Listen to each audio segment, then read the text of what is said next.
Have you ever been disowned by your family, so you became everything they couldn't? I was 19 when my father told me I wasn't his son anymore. Not because I committed a crime, not because I embarrassed the family, because I refused to take over his business. He built a construction company from nothing, and to him, that meant I had no choice. I was supposed to continue it, but I wanted design, art, branding, creative work. He called it weak, said it wasn't real work. One night at dinner, the argument exploded.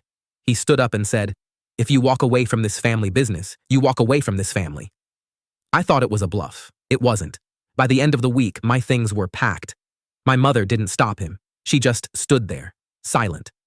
That silence hurt more than his words.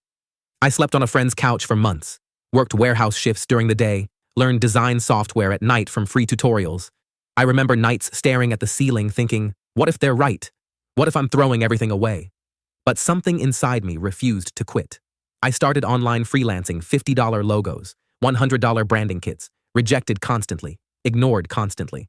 But I kept building, year by year, client by client. 5 years later, I launched my own branding agency, then hired my first employee, then signed my first 6-figure contract. And then one day, an email inquiry came in from my father's construction company. They needed a full rebrand, new website, new identity. He didn't know it was mine.